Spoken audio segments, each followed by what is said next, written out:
Hello student, कैसे हैं आप सब। और मुझे पता है कि काफ़ी लंबे टाइम के बाद आज हम फिर से आपके सामने प्रेजेंट हुए हैं। और चूँकि कुछ ऐसे रीज़न थे जिसके कारण से मैं वीडियो कंटिन्यू नहीं कर पा रहा था, लेकिन अब ऐसा है कि वीडियो जो भी है वो कंटिन्यू नहीं होगा। कुछ ऐसे रीज़न थे जिसके कारण कुछ वीडियो कंटिन्यू नहीं हो पा रहा था, तो अब वो सारी चीज़ें सॉर्ट आउट हो गई है और अब हम वीडियोस कंटिन्यू करेंगे। तो आज आपके सामने फिर से प्रेजेंट हूँ मैं एक नए वीडियो के साथ, और आपका फिर से एक बार स्वागत करता हूँ कपिल तिवारी क्लासेस पे। और वो टॉपिक है हमारा आज का फिजिक्स 12th का गॉसेस थ्योरम, यानी गास का प्रमेय। तो ये one of the best important topic है आपका फिजिक्स 12th के लिए। और इसको जानने के पहले हम एक छोटे से टॉपिक के बारे में चर्चा करेंगे जिसका नाम है आपका electric field line. Electric field line, क्योंकि गॉसेस थ्योरम को समझने के लिए हमें इलेक्ट्रिक फील्ड लाइंस को समझना बहुत जरूरी है, जिसे कहते हैं हिंदी में विद्युत क्षेत्र रेखाएं। इसे अन्य नामों में विद्युत बल रेखाएं भी कहते हैं। कई बार आपको विद्युत बल रेखाओं के नाम से आप इसे सुनते हैं। तो आपको बता दूं मैं कि विद्युत क्षेत्र रेखाएं हों या विद्युत बल रेखाएं हों, दोनों एक ही चीज है। और ये अब चूंकि नाम से क्लियर हो रहा है कि विद्युत बल रेखाएं, तो विद्युत बल रेखाएं विद्युत क्षेत्र में ही खींची गई एक ऐसी इमेजिनरी लाइन होती है। अगर मैं डेफिनेशन की बात कर दूं तो आपका विद्युत क्षेत्र रेखाएं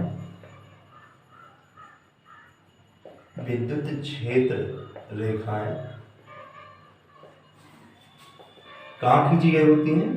विद्युत क्षेत्र में।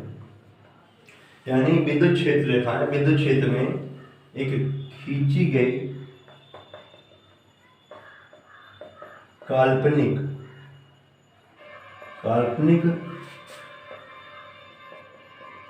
रेखाएं होती हैं जो प्रत्येक स्थिति में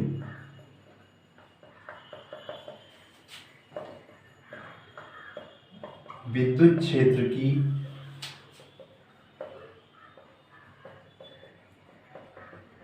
दिशा को प्रदर्शित करता है। यानी electric field lines are the field lines which is the imaginary lines. आप कह सकते हैं कि जो विद्युत बल रेखाएं होती हैं, एक काल्पनिक रेखाएं होती हैं जो विशेष रूप से विद्युत क्षेत्र में खींची गई होती हैं, और ये हर समय हर एक क्षण पर आपके विद्युत क्षेत्र यानी इलेक्ट्रिक फील्ड को डायरेक्ट करती है, विद्युत क्षेत्र दिशा को प्रदर्शित करती है, बताती है। ओके, और इसी के संबंध पर हमारा गॉस थ्योरम। तो आपको बता दूं कि जो साइंटिस्ट गॉस थे उन्होंने इलेक्ट्रिक फील्ड लाइंस पर ही एक थ्योरम दिया था। और उस थ्योरम की बात अगर हम करें तो क्योंकि थ्योरम में दोनों चीजें होती हैं आपकी, थ्योरम के लिए एक स्टेटमेंट भी होता है जिसे हमें प्रूव करना होता है। तो बात कर ले हम गॉसेस थ्योरम की, जिसे हम कहते हैं गॉस का प्रमेय। तो इसके लिए एक स्टेटमेंट भी है। तो साइंटिस्ट गॉस ने एक बात बताई थी, कोई भी अगर विद्युत जो बल रेखाएं हैं, यानी किसी भी बंद पृष्ठ पर उपस्थित विद्युत बल रेखाएं, यानी किसी भी आपके एक क्लोज सरफेस पर एक इलेक्ट्रिक फ्लक्स मान लीजिए जो क्लोज सरफेस से गुजरता है, अर्थात विद्युत क्षेत्र में स्थित किसी भी बंद पृष्ठ से होकर अभिलंबवत गुजरने वाली समस्त विद्युत बल रेखाएं उस पृष्ठ पर उपस्थित कुल आवेश के 1/ε0 गुना होती है।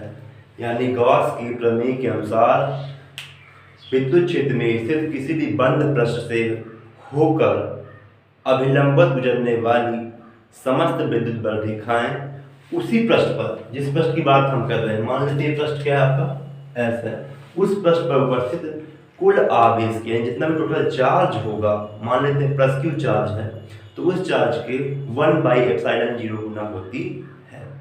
ये कहना था आपके गॉस थ्योरम के स्टेटमेंट में। मैं इसके स्टेटमेंट को भी एक बार लिख देता हूँ।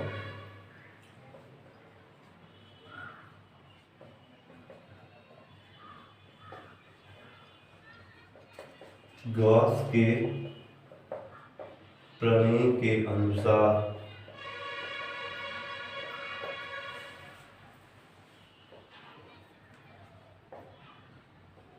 विद्युत क्षेत्र में स्थित किसी बंद पृष्ठ से होकर अभिलंबवत गुजरने का मतलब क्या है कि लाइंस जो है परपेंडिकुलर जाएंगी, अभिलंबवत गुजरने वाली समस्त विद्युत बल रेखाओं की संख्या, जो आपका यहां से आता है किसी भी बंद पृष्ठ से होकर गुजरने वाली समस्त विद्युत बल रेखाओं की संख्या, इसको शॉर्ट में विद्युत फ्लक्स यानी इलेक्ट्रिक फ्लक्स भी कहते हैं। यानी आप कह सकते हैं कि समस्त गुजरने वाली विद्युत बल रेखाओं की संख्या उसी पृष्ठ पर, जिस पृष्ठ की बात कर रहे हैं, उस पृष्ठ पर उपस्थित कुल आवेश के 1/ε0 गुना होती है। आई होप आपको समझ में आ रहा होगा कि अकॉर्डिंग टू गॉसेस लॉ आप कह सकते हैं कि गॉस थ्योरम के अनुसार किसी भी बंद पृष्ठ पर कोई क्लोज सरफेस है और उस पर जो इलेक्ट्रिक फ्लक्स है, यानी जो भी परपेंडिकुलर गुजरने वाले इलेक्ट्रिक फील्ड लाइन होती हैं, वो टोटल चार्ज के 1/ε0 मल्टीपल होती है। आप कह सकते हैं कि जो मान लेते हैं, माना पृष्ठ पर उपस्थित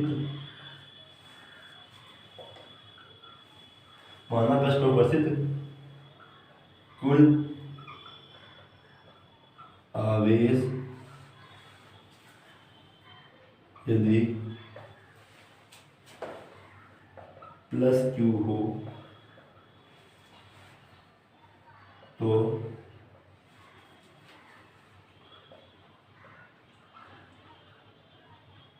विद्युत फ्लक्स बराबर कुल आवेश यानी कुल आवेश के 1/ε0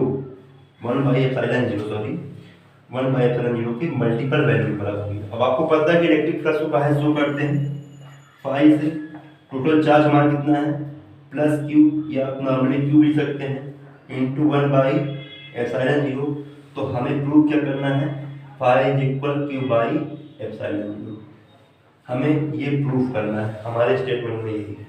ओके, तो चलिए आइए हम इसको प्रूफ करते हैं और समझते हैं कि आखिर प्रूफ करने के लिए कौन कौन से कॉन्सेप्ट हमारे लगते हैं। और गॉस थ्योरम आपके फिजिक्स के फर्स्ट चैप्टर के लिए, 12th क्लास के फर्स्ट चैप्टर के लिए बहुत ही महत्वपूर्ण क्वेश्चन है। तो प्लीज़ आप इसे अच्छे समझें, एक बार तो कम से कम 2 बार वीडियो को देखें, पर समझने का प्रयास करें। आइए हम इसे प्रूव करते हैं।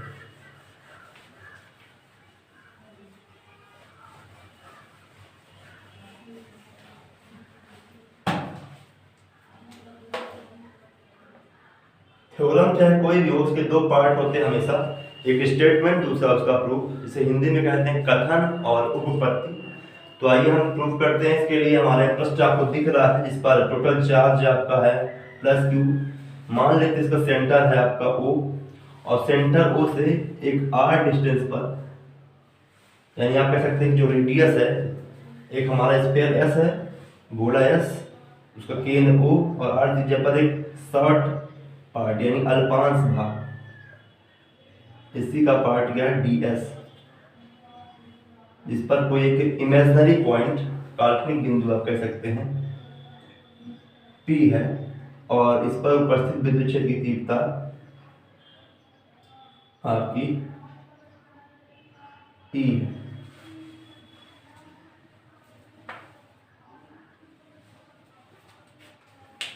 तो उसे हम प्रूव करने के लिए बता देंगे कि दिया है, सॉरी दिया नहीं, माना एक गोला, गोला को हम स्फीयर भी बोलते हैं, एक गोला S है जिसका केंद्र बिंदु O है। गोले पर उपस्थित कुल आवेश प्लस Q, ठीक है। आई होप समझ में आ रहा हो आपको कि हमारा एक स्फीयर है गोला S जिसका सेंटर पॉइंट O है, और पूरे स्फीयर पर जो चार्ज है वो आपका प्लस Q है। अब आगे बात करते हैं कि केंद्र O से R दूरी पर, केंद्र O से R दूरी पर एक अल्पांश भाग मतलब जो पूरा स्फीयर है उसका एक शॉर्ट पार्ट, डिवाइडेड स्फीयर या अल्पांश गोला ds है, जिस पर कोई बिंदु P है। हमें इस पॉइंट P को मानकर ही पहले तो एक शॉर्ट आपका इलेक्ट्रिक फ्लक्स निकालना होगा, यानी डी फाई की वैल्यू, और उस डी फाई के थ्रू हम एक पूरे स्फीयर को हम काउंट कर सकते हैं बाय द इंटीग्रेट। हमें इंटीग्रेट करके, समाकलन करके हम इसे पूरे स्फीयर में फाई की वैल्यू निकाल सकते हैं, लेकिन उसके पहले हमें डी फाई की वैल्यू को फाइंड करना होगा। तो ds है, ds अल्पांश भाग है जिस पर कोई बिंदु P है, और मानते हैं कि यदि कोई बिंदु P है तो उस पर उपस्थित विद्युत क्षेत्र यानी इलेक्ट्रिक फील्ड क्या होगा, E। मानो इस पर उपस्थित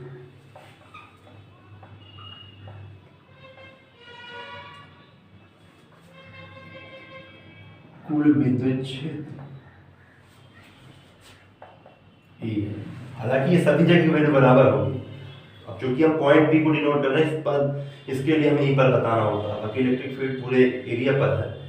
आप समझते हैं कि इलेक्ट्रिक फ्लक्स इलेक्ट्रिक फील्ड पर ही खींची जाती है, ठीक है। तो कुल विद्युत क्षेत्र E है। तो आप सबको पता है कि एक फार्मूला होता है, वो फार्मूला क्या है कि अगर कोई भी चार्ज Q है तो जो इलेक्ट्रिक फील्ड की वैल्यू क्या होती है, अतः प्लस Q आवेश के कारण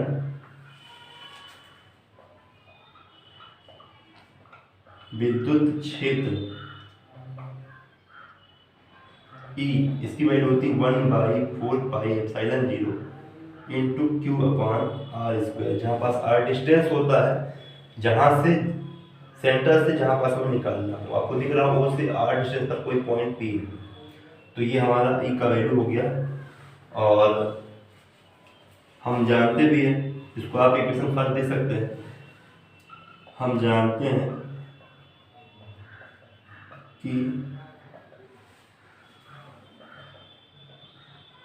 विद्युत क्षेत्र के लिए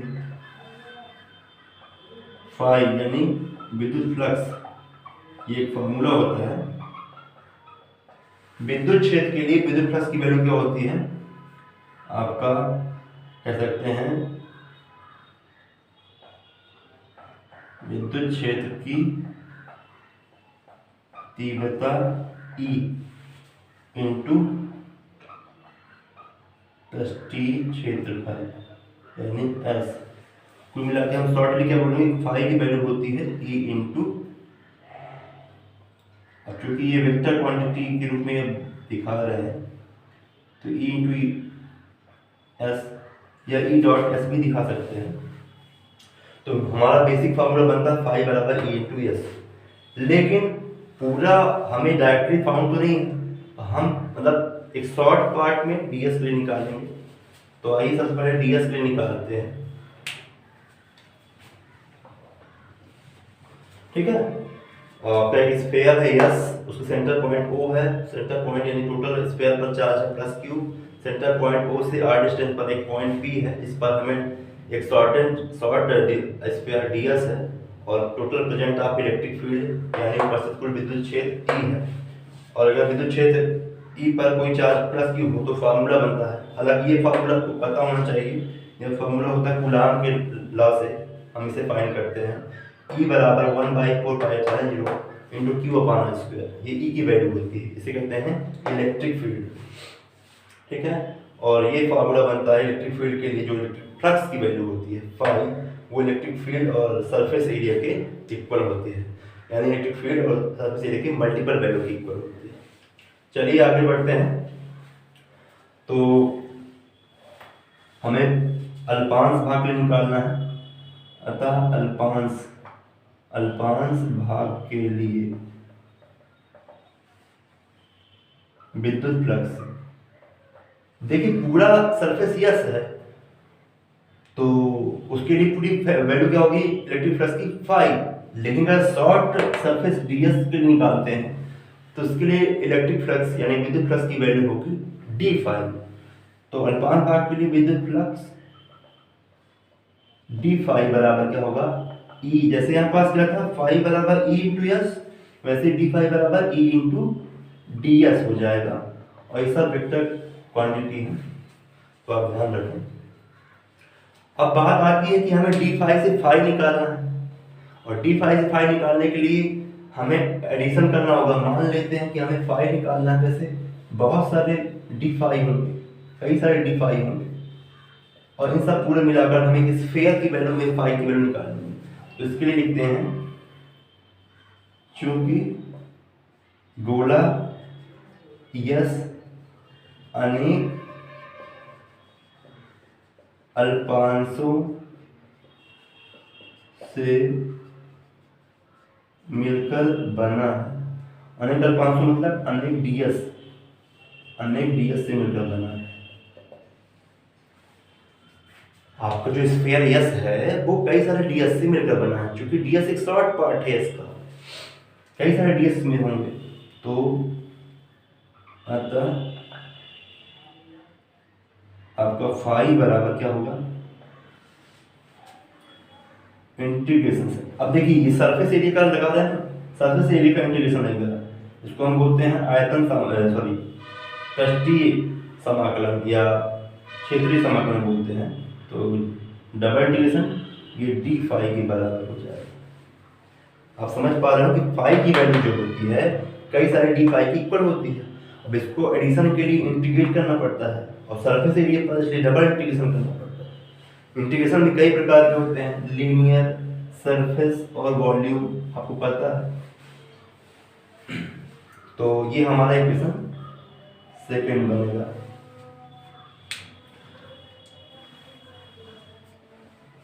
सॉरी इक्वेशन ये सेकंड बनेगा और ये थर्ड बनेगा। तो आप समझ पा रहे हैं कि की वैल्यू, उसके बाद फाई की वैल्यू, उसके बाद हम डी फाई की वैल्यू निकाले। अब डी फाई से फाई निकालना है, यानी आपको फाई फाइंड करने के लिए डी फाई का एडिशन करना पड़ेगा, जोड़ना पड़ेगा, तो उससे हम फाई की वैल्यू निकालेंगे। तो आइए अब इसकी वैल्यू रखते हैं।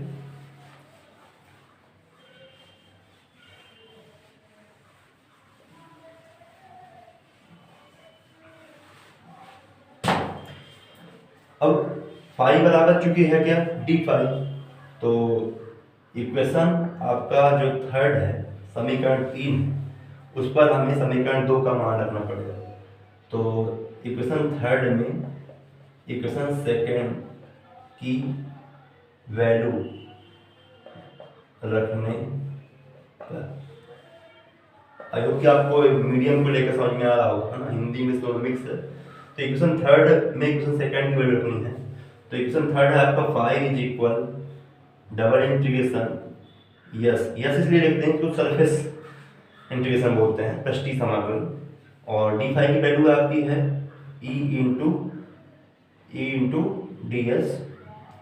और अगर इसकी वैल्यू की बात करूँ मैं तो आपका ई की वैल्यू होती है इक्वेशन फर्स्ट से, हमने बताया था कि वैल्यू होती है आपका 1/4πε0 into Q upon R square और इंटू डी एस। तो यहाँ पास आप ये कह सकते हैं कि चूँकि इक्वेशन फर्स्ट से ना ई बराबर 1/4πε0 into Q by R square, ठीक है। और ये पूरी पूरी वैल्यू क्या है, कांस्टेंट है। किसी भी इलेक्ट्रिक फील्ड के लिए ये वैल्यू जो होती है कांस्टेंट होती है। और आपको ये भी पता होना चाहिए कांस्टेंट का इंटीग्रेशन नहीं होता है, और जब कांस्टेंट का इंटीग्रेशन नहीं होता तो ये कहाँ आएगा, बाहर आएगा। तो ये वैल्यू पूरी कहाँ गई, बाहर। 1/4πε0 इंटू क्यू बाई, सॉरी मैं क्यू कैपिटल में बार बार लिख देता हूँ, स्मॉल में हमने लिया है, तो क्यू बाई आर स्क्वायर और बचा कौन, डी एस। तो इसका इंटीग्रेट होगा डी एस। और डी एस है क्या, शॉर्ट एरिया। जब कई सारे डी एस मिलेंगे तो एक स्फीयर बनेगा।